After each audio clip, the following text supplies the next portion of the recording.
Senang banget bisa ketemu. Yes, sudah dimulai ya. Senang sekali bisa bertemu di tengah-tengah suasana pandemi ini dan malah jadi berkat bisa ketemu lewat online nih. Untung udah ada Zoom ya. Coba kalau kejadian ini 5 tahun lalu, waduh, bisa chaos semua tuh. Nggak bisa ketemuan. Nah, kita akan mulai. Saya akan share dulu ya rundown-nya. Bisa terlihat, Bapak Ibu? Belum. Nah, baru. Baru kelihatan. Saya besarin ya. Nah, ini Persekutuan Pasutri ya. Ini memang perlu sekali saat ini betul-betul diperkuat ini pasangan suami istri karena memang makin justru makin rentan nih gara-gara pandemi karena ketemu terus-menerus. Jadi dengan adanya ini akan sangat membantu sih ya. Nah, ini saya perkenalkan, ini saya Rita, ini suami saya Chris, kami menikah udah 28 tahun, ini anak-anak kami Lorenzo, dia usia 27, Alisa 25. Mereka udah pada kerja, sekarang lagi work, kalau Lorenzo kerja di Bali dia. Memang, dan adiknya nyusul awal tahun lalu work from home dari Bali. Saya pelayanannya di GKI Pondok Indah ya. Sekarang ini saya ikut dalam malah melayani di GKI Kebayoran Baru karena selalu menemani ibu saya dan oma saya. Ibu saya 80, oma saya 101, malah saya sekarang lebih banyak aktifnya di GKI Kebayoran Baru gitu. Lalu saya juga konselor di kampus dan masuk di dalam People Helper Ministry yang memberi kelas-kelas konseling awam ke banyak gereja. Karena banyak banget nih yang tantangan di luar, semuanya dikasih ke pendeta kan. Waduh, bisa pusing ya Pak Daniel. Semuanya ke Pak Daniel gitu. Jadi sekarang udah ada program konselor awam seperti itu. Itu pelayanan saya. Nah, nanti yang akan membawakan adalah Lydia ya, Lydia Chandra. Nah, ini dua putri ya, dua-duanya ya Lydia ya. Ya, Bu. Yang besar Dua-duanya putri. Yang besar usia berapa tuh usia Lydia? 9, yang kecil usia 6 tahun. Udah ini ya. Udah besar-besar juga nih. Dan ini Lydia akan membawakan hari ini tentang, ini unik sih ini judulnya ya, Keluargaku Sayang, Keluargaku Malang. Ini menarik ini judulnya ya. Nah, nanti akan dipaparkan. Tapi sebelumnya saya ingin ngajak ini main dulu ya. Ini bisa latihan. Saya mau ngajak main brain games pakai ini. Pakai tangan aja untuk kan kita capek ya terus-menerus ada di Zoom. Saya nggak tahu Bapak Ibu Saudara apa yang dirasakan. Saya tuh merasakan hidup saya dari Zoom ke Zoom ini ya. Jadi perlu rileks sedikit. Saya kalau lagi nunggu klien kayaknya melakukan aktivitas sebisa mungkin pakai tangan ini ternyata membantu. Ini pasti Pak Dokter Victor lebih tahu sih ini ya. Nah, kita akan melakukan beberapa gerakan. Nanti saya kasih sih linknya ya supaya bisa latihan-latihan di mana kita koordinasi kiri dan kanan. Nah, ini koordinasi kiri dan kanan ini ternyata membantu relaksasi otak nih. Sebentar kita coba ya. Mungkin Bapak Ibu Saudara pernah juga nih main. Tunggu, saya ambil dulu filenya. Jadi kita ingin lakukan seperti ini. Ini saya lihat dulu ya. Dengan dua tangan kita tunjukkan ke kamera. Kita coba, ini sepertinya mudah, tapi coba kalau udah dicoba nggak mudah sih. Dua tangan gini, satu kanan tunjuk satu, yang kiri dua. Oke? Terus gantian. Oke, mari kita lakukan bersama-sama. Halo, halo, dengar suara saya? Ya, dengar. Halo? Ya, dengar. Ya. Oke, coba kita pelan-pelan dulu. Dengar ya. Oke. Ini ganti. 1, 2, ganti. 1, 2, ganti. Oke. Sekarang lebih cepat ya, Bapak Ibu Saudara. 1, 2, ganti. 1, 2, ganti. 1, 2, ganti. 1, 2, ganti. 1, 2, ganti. Gimana koordinasi? Agak ribet? Berantakan. Berantakan. Satu lagi, kayak gini. Dua-dua kepal begini, oke? Yang kiri jempolnya keluar, yang kanan kelingkingnya keluar. Oke, siap? Nanti 1, 2, ganti. 1, 2, ganti. 1, 2, ganti. Saya mikir juga nih. 1, 2, ganti. 1, 2, ganti. Oke, siap? Lebih cepat ya. 1, 2, ganti. 1, 2, ganti. 1, 2, ganti. 1, 2, ganti. 1, 2, ganti. Waduh, keren nih Pak Dade. Oke. Nah, kemudian yang ini juga nih kayaknya mudah tapi nggak mudah loh. 1 dikepel, 1 diginin. Oke. Ini yang 1 dikepel. Ini lebih mudah sih. 1, 2, ganti. 1, 2, ganti. 1, 2, ganti. 1, 2, ganti. Nah, ini lebih gampang nih ya koordinasi. Nah, sekarang lebih sulit ya. Lebih sulit. 1 membuat lingkaran, 1 membuat kotak. Dan kita lakukan bersama-sama. Lingkaran, kotak. Lingkaran, kotak. Kan kita bersama-sama nih. Aduh, ini agak ribet sih. Aku juga. Oke, harus bareng nih. Harus konsentrasi. Oke. Jadi Siap. meleot semua. Oke, Bapak Ibu. Thank you untuk partisipasinya. Ini melatih. Ini kalau lagi ngantuk-ngantuk, coba lagi dengerin Zoom gitu. Kalau udah ngantuk, coba latihan. Yang itu aja dulu, yang ini. Ya, ntar pasti melek lagi itu. Ya, oke. Halo, Bapak Ibu. Ngelek ya suara saya? Enggak. Enggak ya? Masih lancar. Oke, siap. Lancar ya. Ini sayanya yang ngelek ininya. Oke, nah mari kita masuk ke dalam acara kita. Kita mulai dengan pujian pembuka dan doa, dan kita akan menyanyikan lagu "Ku Tak Dapat Jalan Sendiri". Ya, bentar saya putar dulu. "Ku Tak Dapat Jalan Sendiri". Kita akan memulai rangkaian persekutuan kita pada sore hari ini.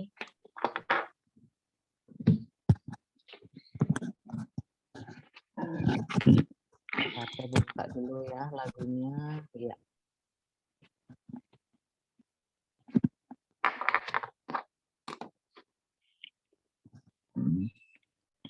Oke, saya ambil dulu filenya.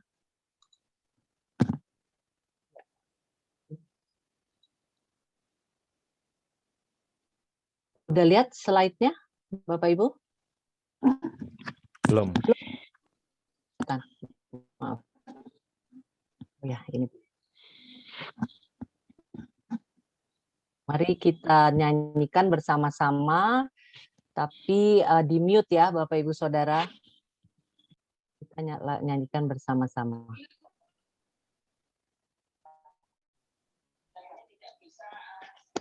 Kedengaran? Enggak kedengeran, Bu. Sepertinya ada enggak kedengeran? ada 2 kotak dicentrang dulu deh, itu yang share screen. Oh iya betul Pak. Oh iya, got it. Ya.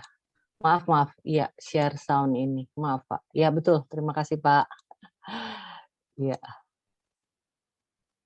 Oke, saya ulang dari awal ya. Ya, baik.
Mari kita berdoa.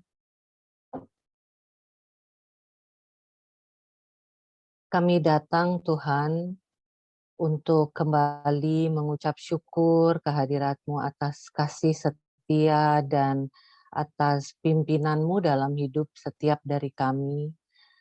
Kami ingin terus belajar mengucap syukur akan semua hal yang sudah Tuhan kerjakan di tengah-tengah situasi yang menakutkan dan mencekam ini ya Tuhan, di tengah-tengah banyak pergumulan hidup kami, di tengah-tengah banyak konteks hidup yang Kau berikan dan Kau izinkan terjadi. Tapi biarlah Tuhan, dalam setiap apapun yang sedang kami hadapi, kami boleh makin mengenal Engkau, kami pun bisa makin mengenal diri kami bahwa kami ini sama sekali tidak berdaya dan kami tidak bisa berjalan sendiri seperti pujian yang barusan kami naikkan ya Bapa. Karena itulah Tuhan kami ingin berkumpul dan bersekutu pada hari ini untuk kembali belajar akan firman-Mu. Kami ingin mengenal Engkau sumber kekuatan dan sumber harapan kami. Bersamalah dengan kami Tuhan, tenangkan hati dan pikiran kami, dan biarlah untuk sesaat kami boleh disegarkan kembali oleh firman-Mu. Kami berdoa khusus untuk Lydia yang akan membawakan firman-Mu, kiranya hikmat marifat-Mu bersama dengan dia dan memimpin dan memberkati semua persiapan dan menuntun setiap perkataan yang akan disampaikan dan dikeluarkan. Biarlah itu bisa menjadi berkat dan Kau pakai Tuhan untuk memberkati kami yang mendengar. Untuk kami yang mendengar, siapkan hati kami ya Bapa, dan biarlah betul-betul Engkau berkata-kata secara personal kepada setiap dari kami, dari apa yang akan disampaikan. Kami menyerahkan juga keluarga kami satu persatu ke dalam tangan pimpinan-Mu, saat kami bersimpuh di sini mendengarkan firman-Mu, Engkau juga tolong anggota keluarga kami. Terima kasih banyak Tuhan. Kami alaskan doa syukur dan permohonan ini hanya ke dalam nama Tuhan Yesus Kristus, Juru Selamat kami yang hidup. Amin. Silakan Lydia yang akan membawa renungan firman Tuhan untuk kita semua. Oke, baik. Terima kasih Bu Rita sudah memimpin kita dari awal. Izinkan saya untuk share screen. Sebentar.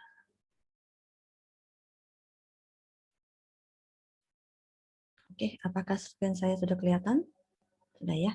Oke. Ya, sudah. Pertama-tama saya akan mengucapkan terima kasih kepada Pak Daniel dan juga Pak Victor dan juga seluruh hamba Tuhan GKPI Kartini yang bersedia memberikan kepada setiap kami kesempatan untuk melayani bersama-sama di tempat ini. Dan selamat sore Bapak Ibu yang telah berkumpul pada sore hari ini. Bersyukur pada saat ini kami boleh sama-sama belajar firman Tuhan ya, dari teknologi yang telah Tuhan berikan di saat pandemi ini. Kita masih punya Zoom sehingga kami juga bisa belajar firman Tuhan bersama-sama lewat online Zoom ini. Saya akan membuka perenungan pada sore hari ini dengan satu kata.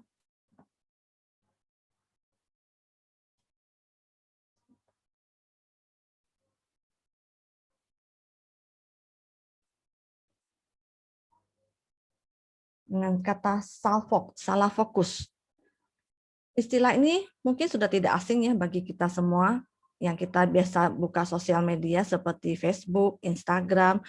Nah, saat kita melihat komentar-komentar di situ, sering sekali orang menuliskan salfok. Salfok itu adalah salah fokus.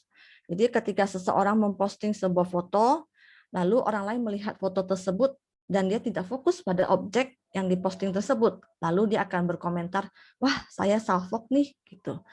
Nah, saya juga akan kasih contoh seperti ini. Misalnya saya akan memberikan satu tampilan foto. Objek dari foto ini adalah makanan. Wah, pasti kita semua lapar ya, jam segini. Sebentar lagi kita mau makan malam. Nah, ini kita akan fokus sebenarnya pada objek ini yaitu makanan. Tetapi seringkali orang salfok. Yang dilihat adalah mungkin, oh background belakangnya ada pemandangan yang bagus. Atau ada juga orang lain melihat dengan salah fokusnya dia itu, dia melihat kenapa makanan ini tidak memakai piring, kenapa dia memakai nampan. Atau banyak hal-hal yang di sekitar dari objek ini yang membuat orang menjadi salah fokus. Bukankah dalam kehidupan kita juga mungkin juga kita mengalami salah fokus saat berbagai peristiwa terjadi di dalam kehidupan kita. Jadi kita juga sering melihat sesuatu itu dengan salah fokus ya. Nah, tema yang diberikan kepada saya pada sore hari ini adalah keluargaku sayang, keluargaku malang.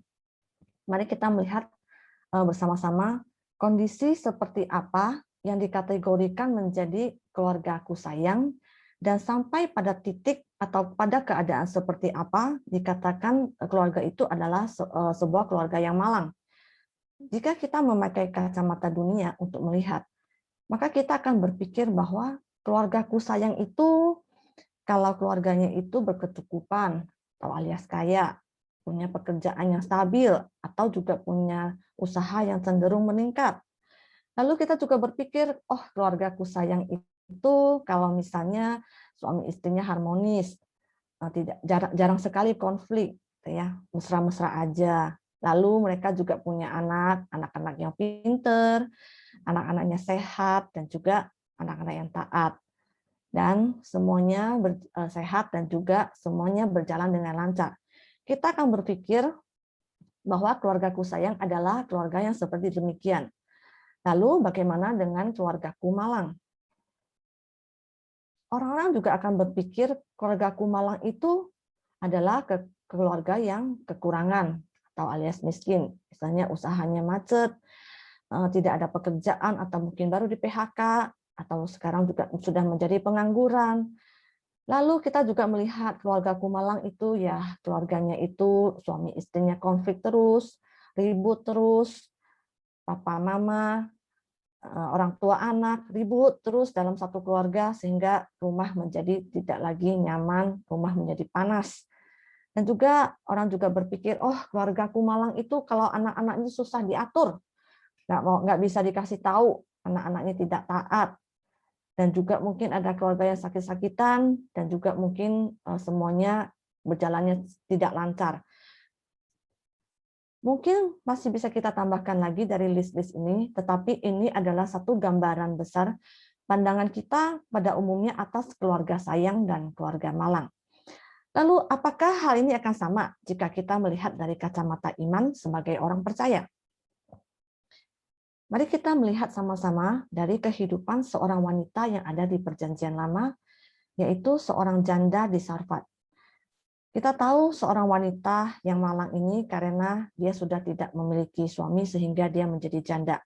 Pada masa Perjanjian Lama, seorang janda yang sudah tidak memiliki suami itu akan memiliki kehidupan yang sangat malang karena dia tidak lagi memiliki suami di mana yang suami tersebut yang mencukupi semua kebutuhan kehidupan mereka. Lalu janda ini juga merupakan janda yang miskin dan juga janda ini memiliki seorang putra dan putra ini juga sakit-sakitan. Jadi kita bisa melihat bahwa kehidupan dari janda ini cukup malang. Mari kita sama-sama membaca dari 1 Raja-Raja pasal 17 ayat 7 sampai 16. 1 Raja-Raja 17 ayat 7 sampai 16. Saya akan membacakannya bagi Bapak Ibu semua.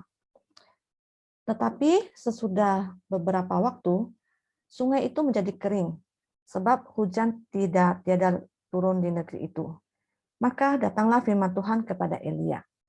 Bersiaplah, pergi ke Sarfat yang termasuk wilayah Sidon, dan diamlah di sana.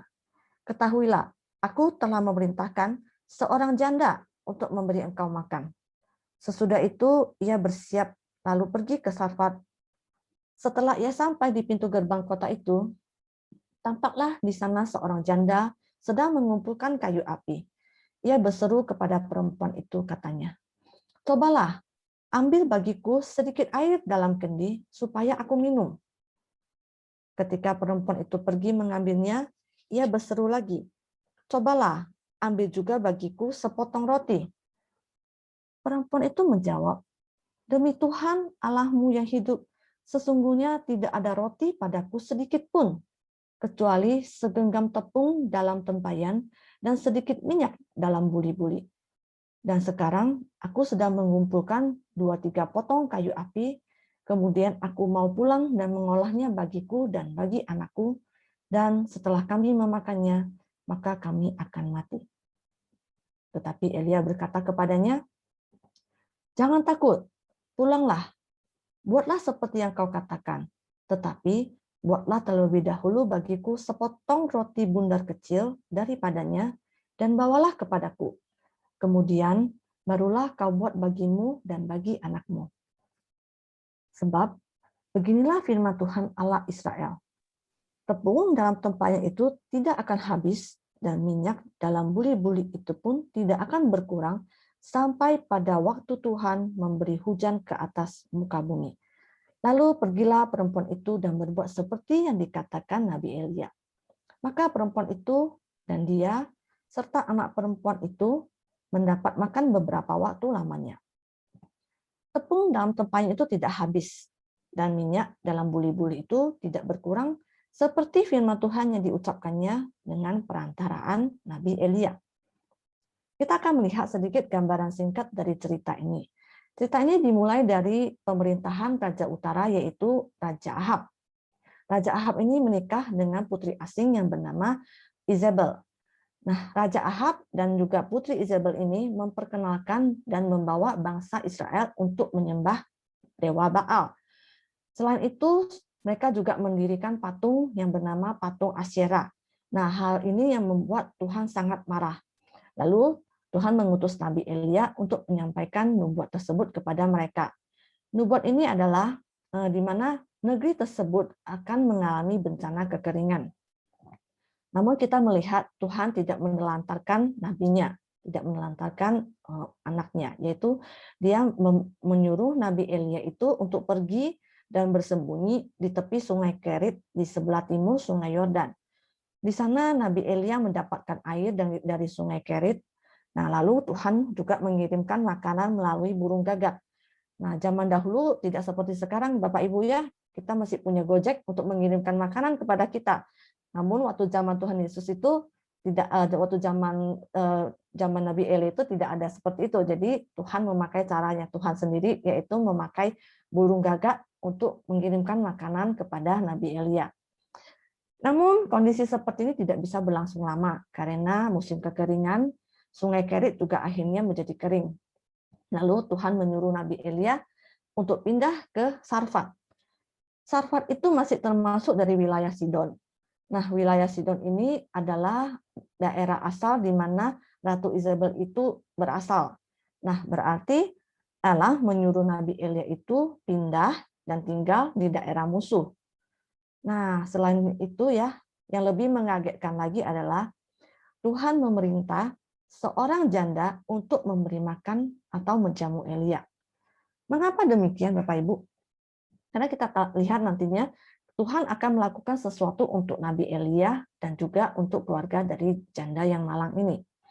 Jadi kita lihat sama-sama ya, tadi sangat jelas dikatakan dari perikop ini, janda ini bukanlah janda yang kaya, bukan suaminya kaya, terus suaminya meninggal, terus meninggalkan harta yang banyak sehingga janda ini kaya. Tetapi di perikop ini dijelaskan janda ini adalah janda yang sangat amat miskin.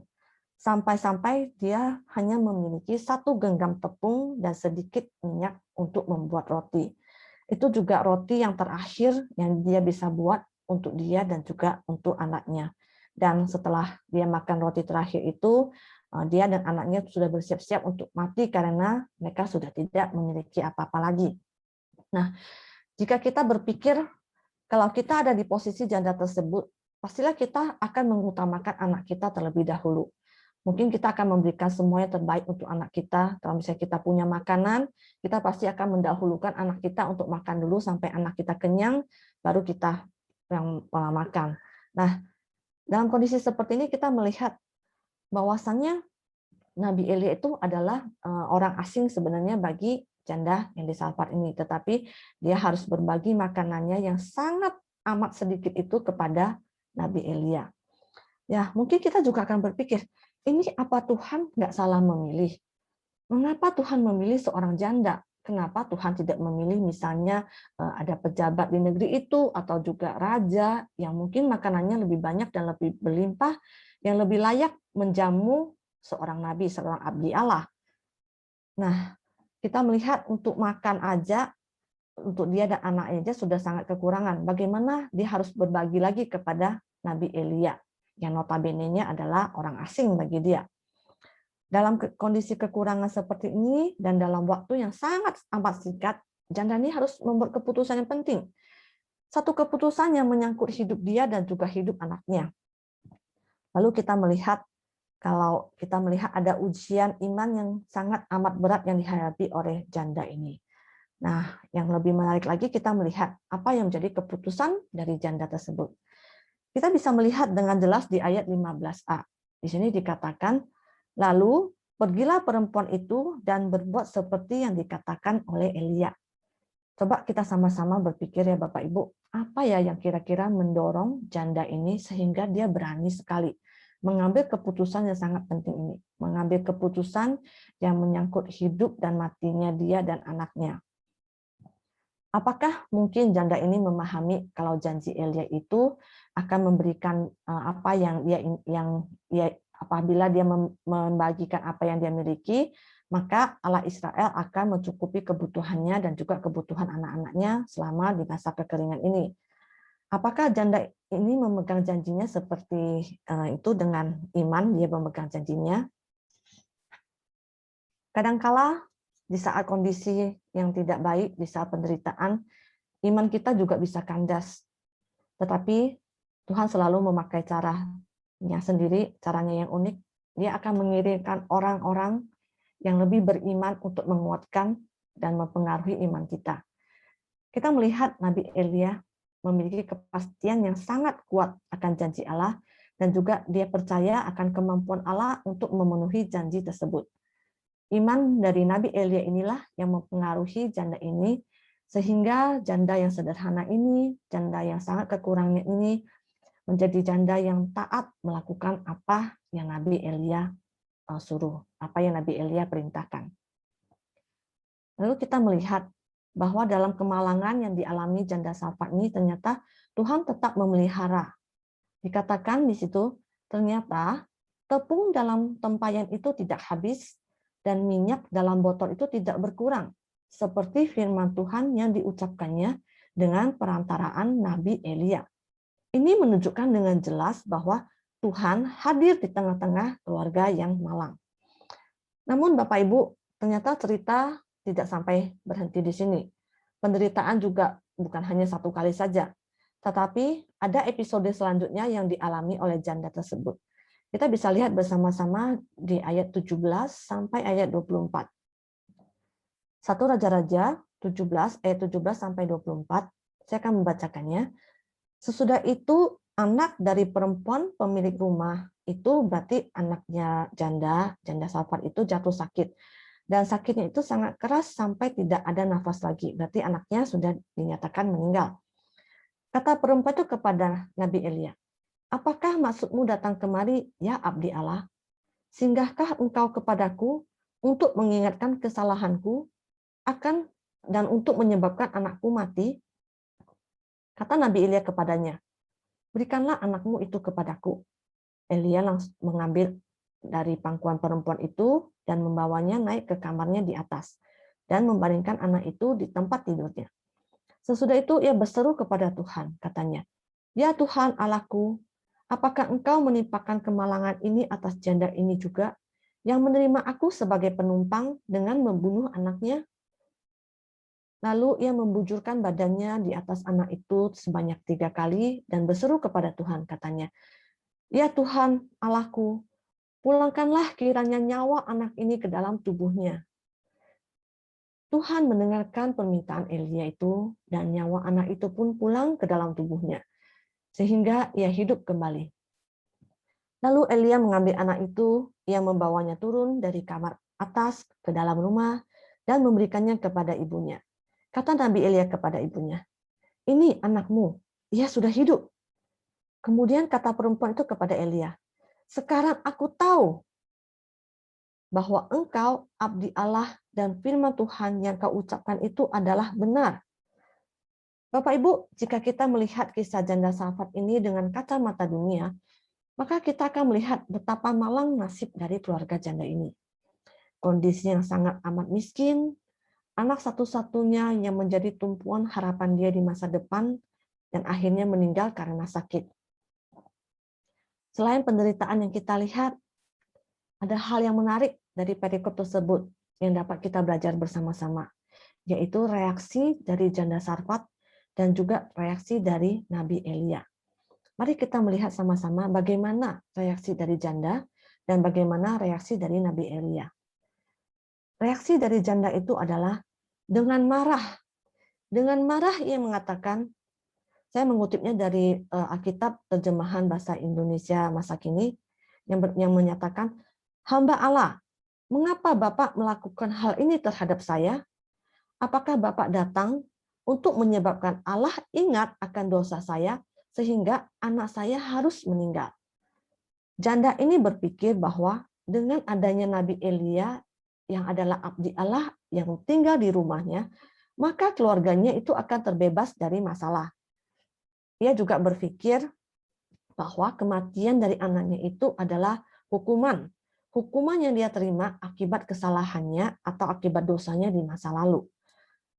Ibu ini belum mengenal Tuhan, karena itu ia menjadi marah dan ia menyalahkan Nabi Elia.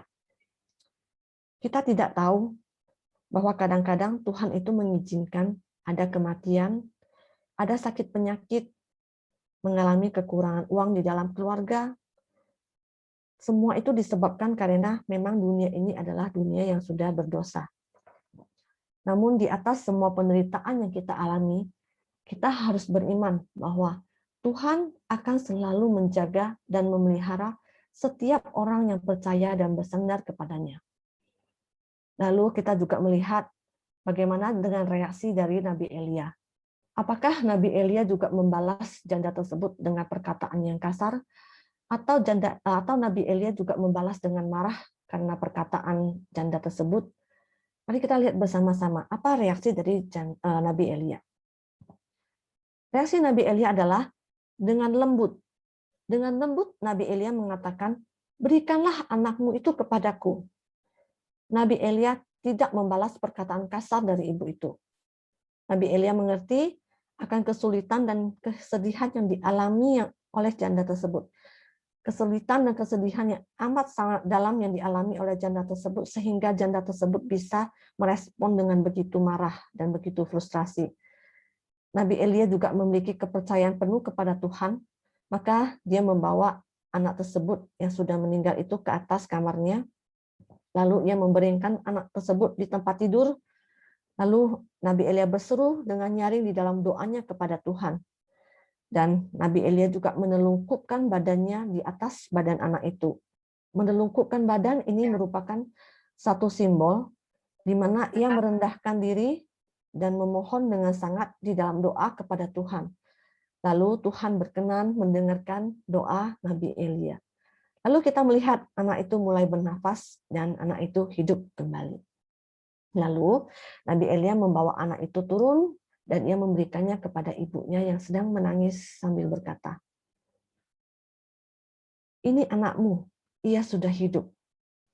Satu kalimat yang menyatakan bahwa Allah Israel adalah satu-satunya Allah yang benar, satu-satunya Allah yang hidup.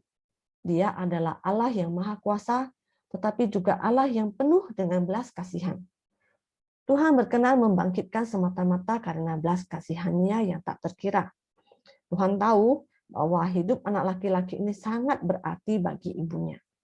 Inilah mujizat yang terbesar, karena hanya Tuhanlah yang memiliki kuasa atas kehidupan dan kematian seseorang. Sekarang kita sama-sama memiliki bukti yang terbesar. Bukti di mana Yesus Kristus yang kita sembah adalah Yesus Kristus yang hadir dalam keluarga kita. Ia adalah Tuhan yang telah bangkit dan mengalahkan maut. Ia juga peduli. Ia juga mengasihi setiap keluarga yang bersandar dan takut kepadanya. Di saat orang dunia melihat ini merupakan kemalangan, namun akan sangat berbeda jika kita melihat dengan kacamata iman. Di tengah penderitaan, di tengah kekurangan yang dihadapi oleh janda ini, Allah berkenan melimpahkan anugerah dan berkat-Nya. Kemalangan itu digantikan dengan kasih sayang dari Tuhan. Nah, Bapak Ibu, jika kita melihat dari keseluruhan perikop tersebut, ada 2 episode yang dialami oleh janda tersebut. Janda ini mengalami 2 kali penderitaan, yaitu penderitaan di masa kini dan juga penderitaan di masa depan. Dan juga janda ini juga mengalami 2 kali anugerah, yaitu anugerah Allah di masa kini dan juga anugerah Allah di masa depan. Penderitaan di masa kini yang dapat kita disimpulkan dari yang perikop yang kita baca, yaitu wanita tersebut kehilangan suami, sehingga ia menjadi janda dan mengalami musibah kekeringan dan juga kelaparan. Namun dari penderitaan masa kini kita bisa melihat ada anugerah Allah masa kini yang dia rasakan langsung, yaitu tempayan yang berisi tepung dan minyak itu tidak habis-habis. Lalu penderitaan yang kedua yang dialami oleh janda ini adalah penderitaan masa depan, karena wanita tersebut kehilangan anak laki-laki yang menjadi penopang hidupnya untuk masa depannya dia. Tetapi anugerah Allah tidak berhenti begitu saja, anugerah Allah juga nyata dari kehidupan janda tersebut. Janda ini mengalami mujizat di mana anak laki-lakinya dihidupkan kembali. Nah, Bapak Ibu, kalau kita melihat kemalangan dari janda Safat ini jika disejajarkan dengan kondisi kita saat ini, kita sudah mengalami 1,5 tahun ya Bapak Ibu mengalami pandemi virus corona ini, dan 1 minggu terakhir ini kondisi benar-benar sangat amat parah ya. Kita ketahui di luar sana banyak sekali orang-orang yang terpapar virus, dan kita semua juga pasti merasakan dampaknya, dampak dari pandemi ini. Kita mungkin sekarang sedang bergumul dan berjuang untuk memenuhi kebutuhan hidup keluarga kita. Dan juga mungkin dari antara kita juga berjuang untuk bergumul akan kesehatan. Dan setiap hari kalau kita mendengarkan berita atau kita baca di sosial media, banyak sekali orang-orang memberitakan bahwa virus yang pandemi ini sangat-sangat mengerikan. Banyak sekali orang-orang yang terpapar. Dan akhirnya kita juga berada di dalam ketakutan dan juga kekhawatiran. Setiap harinya kita dihantui dengan perasaan seperti itu. Selain itu juga kalau kita mau melihat kembali ke dalam diri kita secara pribadi, kita juga memiliki emosi-emosi yang negatif.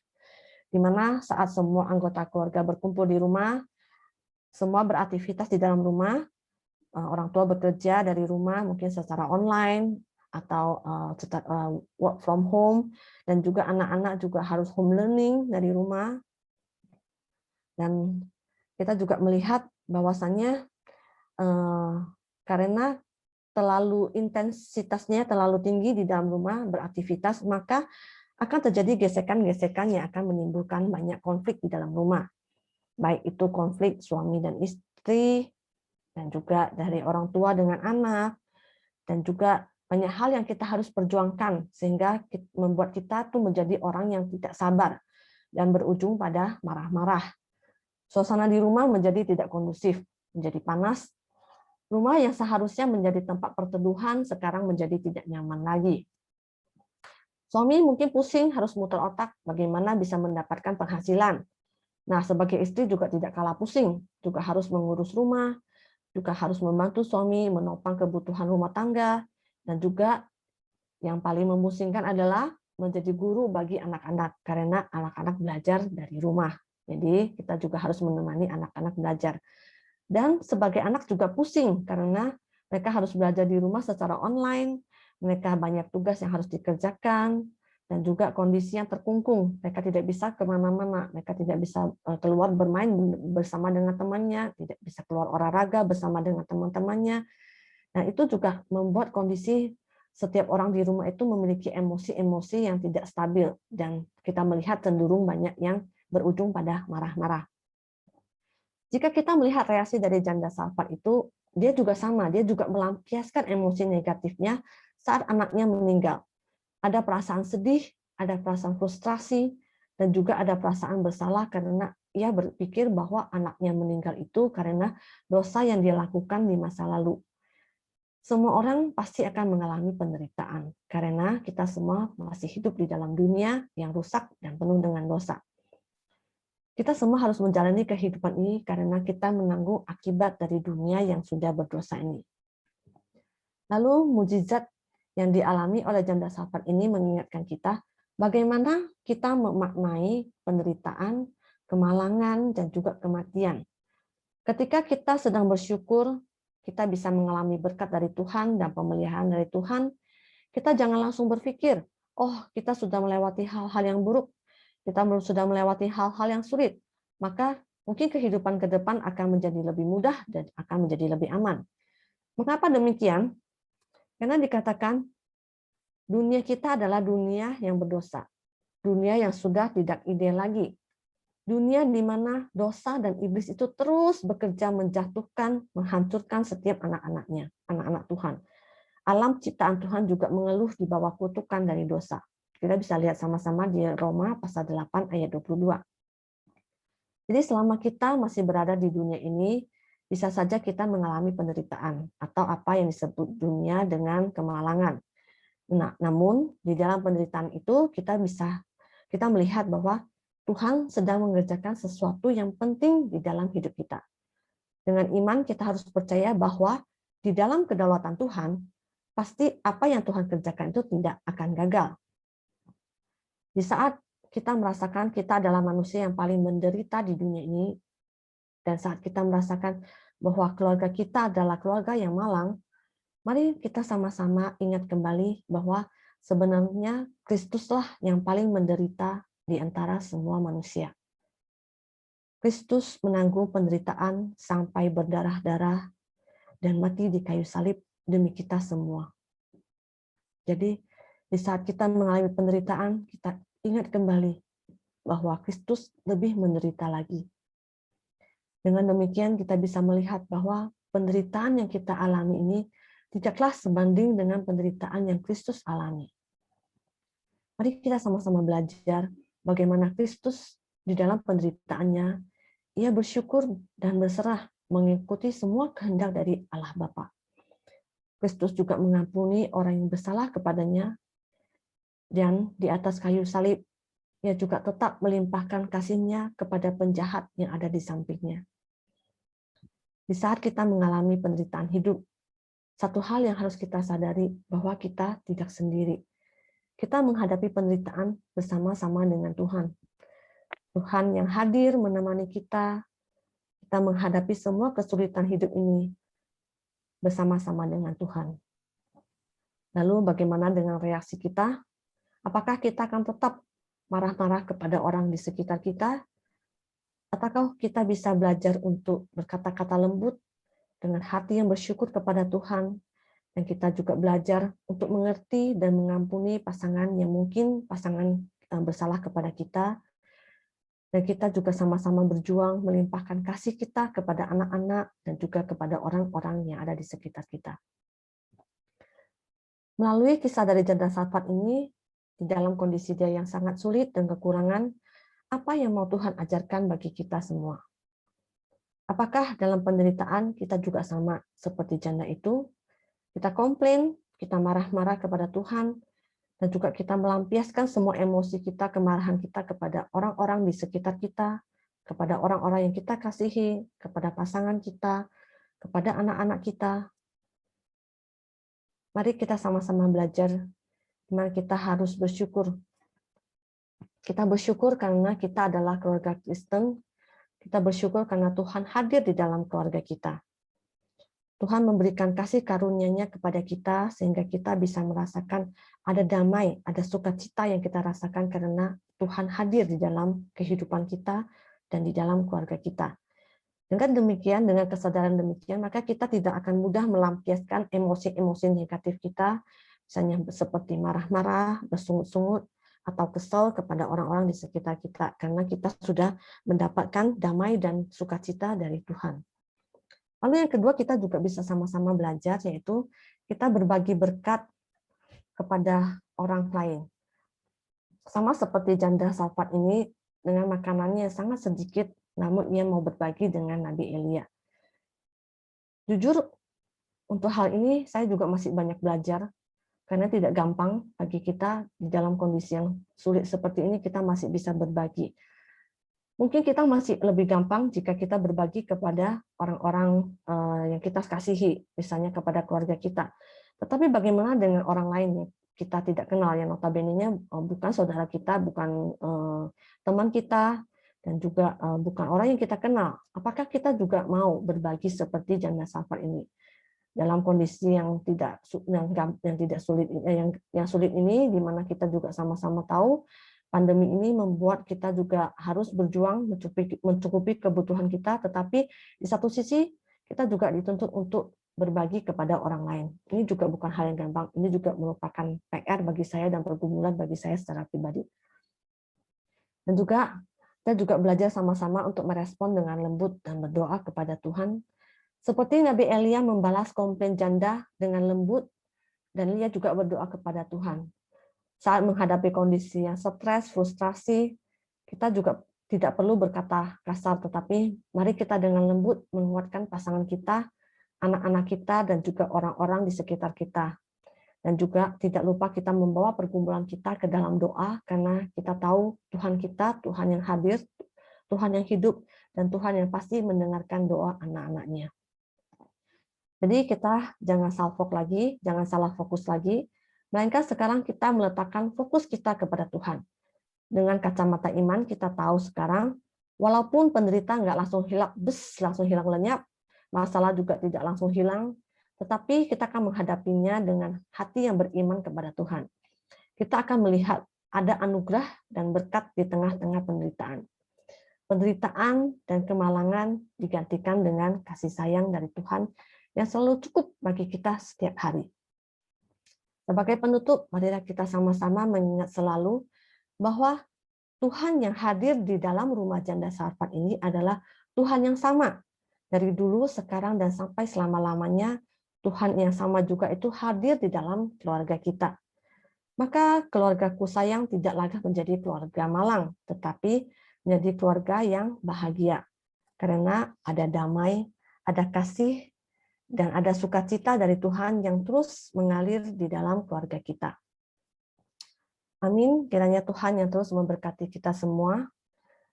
Mari Bapak Ibu, untuk merespon firman Tuhan pada sore hari ini, saya mengajak Bapak Ibu Bagi yang memiliki pasangan di sampingnya, boleh memegang tangan pasangannya atau juga boleh merangkul pasangannya. Saya akan memberikan waktu untuk Bapak Ibu boleh berdoa kepada Tuhan, menyerahkan semua pergumulan yang sedang dihadapi atau masalah-masalah dalam keluarga yang sedang dihadapi, yang mungkin terasa berat dan terasa sesak, karena kita tahu Allah kita adalah Allah yang peduli, Allah yang mengerti, Allah yang hadir, dan Allah yang akan mendengarkan semua seruan dan doa kita.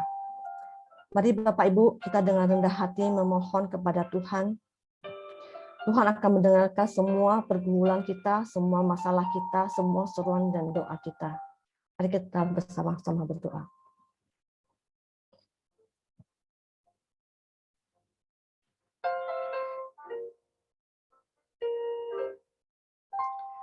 Banyak perkara yang tak dapat ku mengerti. Mengapakah harus terjadi di dalam kehidupan ini? Satu perkara yang ku simpan dalam hati, tiada satu pun yang terjadi tanpa Allah peduli. Allah mengerti, Allah peduli segala persoalan yang kita hadapi, takkan pernah dibiarkannya ku bergumul sendiri, sebab Allah mengerti.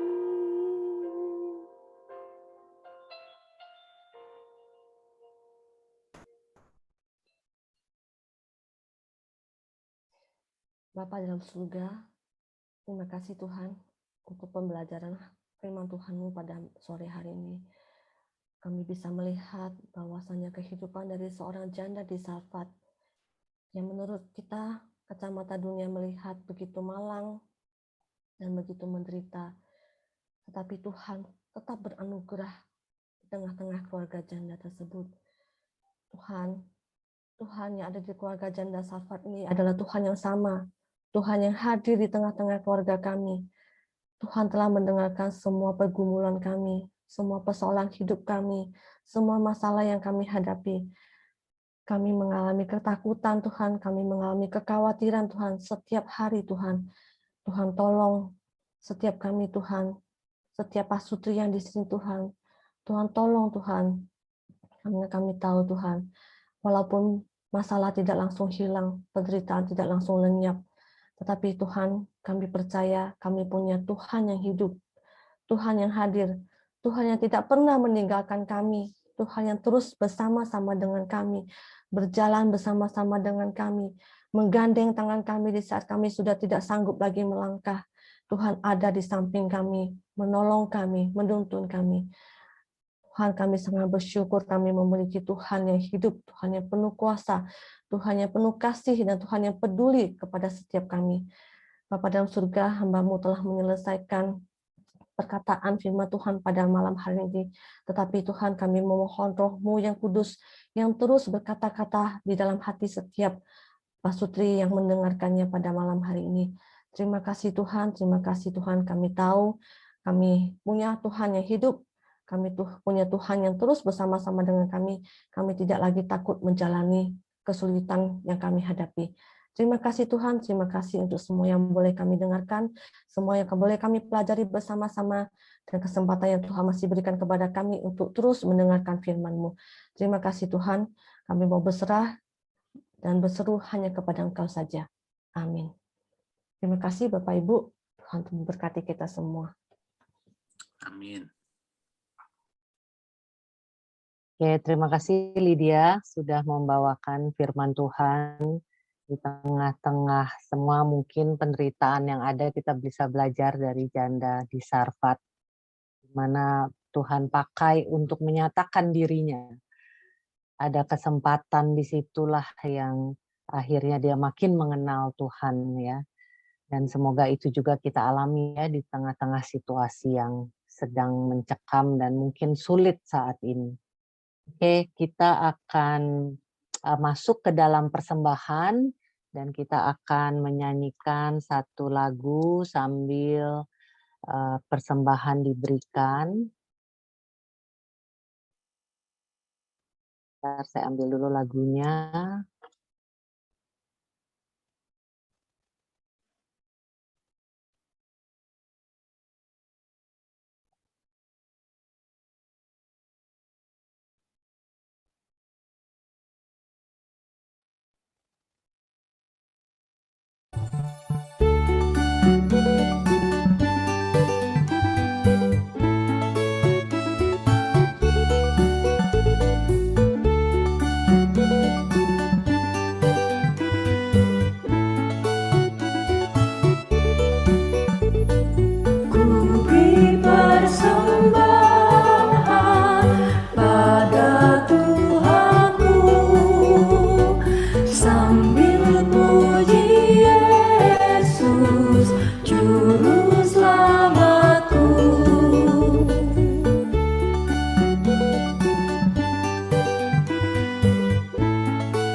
Dengan sukaria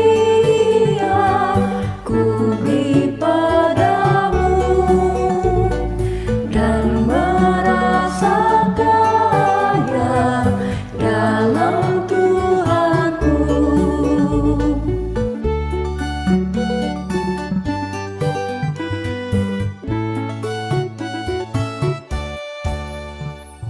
Mari kawan-kawan, rela hatilah, bawa persembahan, datanglah segera.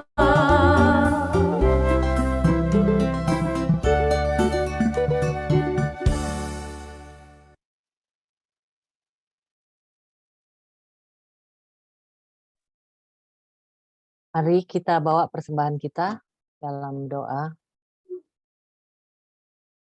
Tuhan, kami ingin terus belajar mempersembahkan yang terbaik Tuhan kepadamu.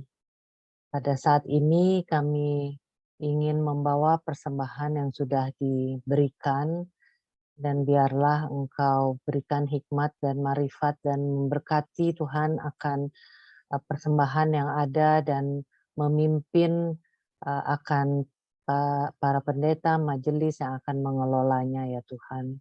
Dan terutama pada kesempatan ini kami mohon juga Engkau tolong kami untuk terus belajar mempersembahkan hidup kami Tuhan untuk-Mu, untuk setiap apa yang sedang kami hadapi dan biarlah itu membuat kami makin dekat kepadamu, makin mencoba mengerti isi hatimu, dan makin penuh bergantung kepadamu.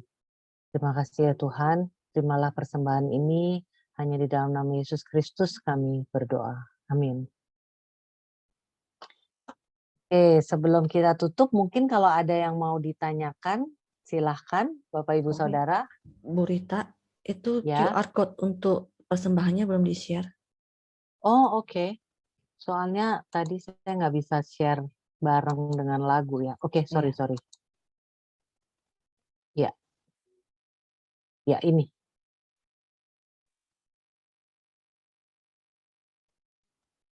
Sorry. Saya besarkan, saya kasih waktu sebentar.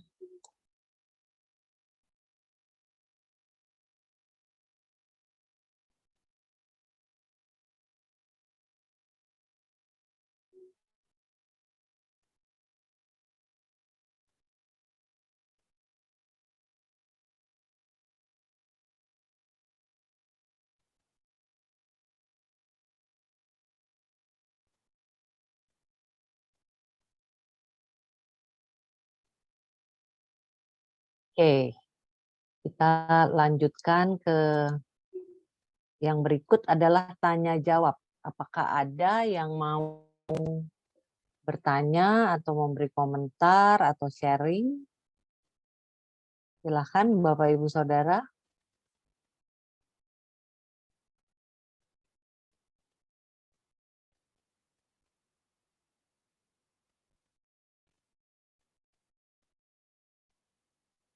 Belum kepikiran ya. Nanti pas sudah tutup kalau oh iya ya harusnya nanya ini. Oke. Mungkin kalau belum ada, makanya kita di penghujung acara ada pengumuman dari Pak Ketua, Pak Victor, dan kemudian nanti ditutup dalam doa sekaligus ya Pak Victor. Silakan Pak Victor.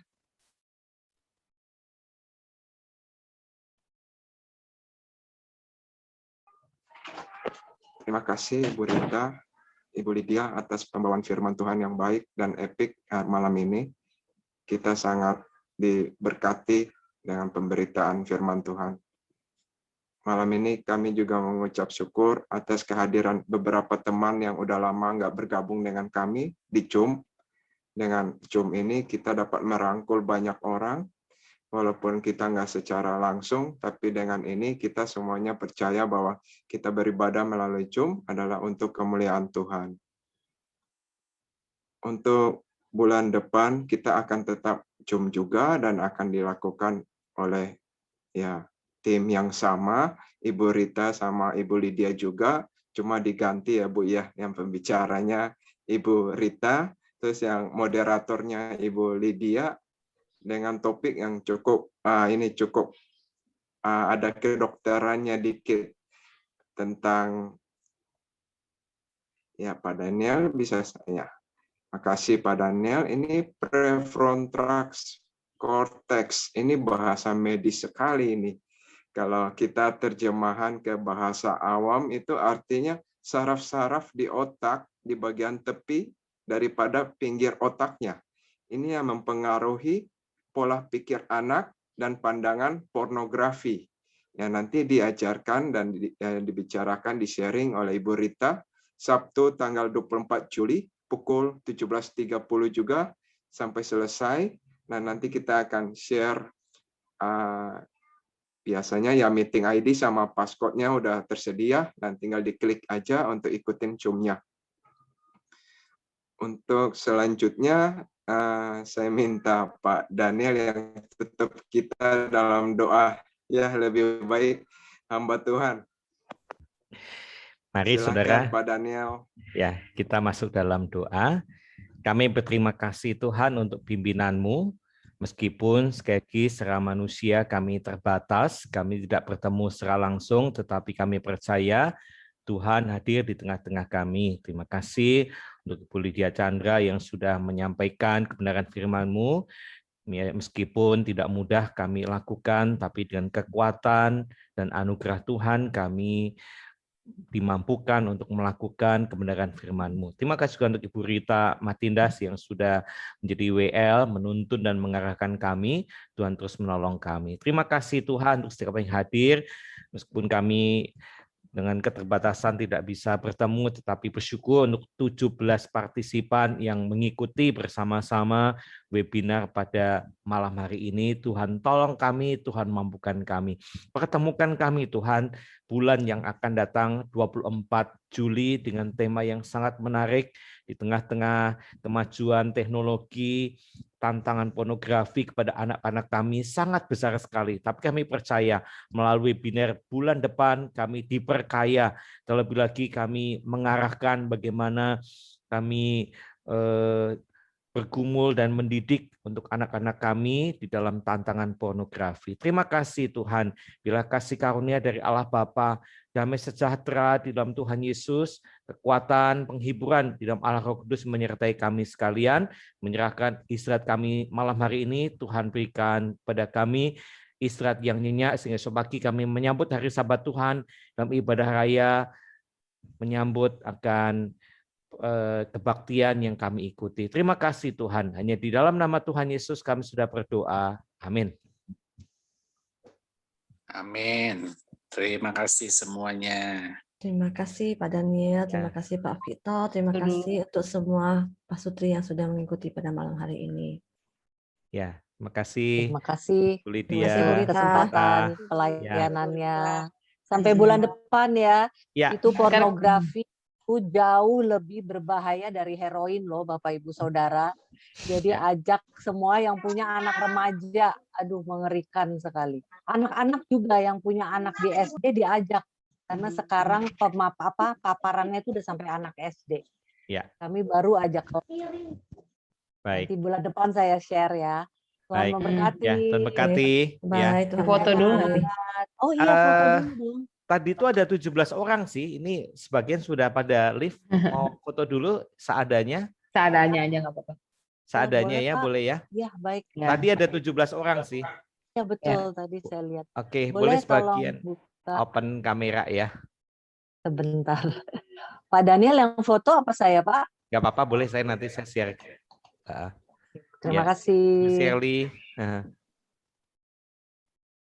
Oke ya. Pinggir rem.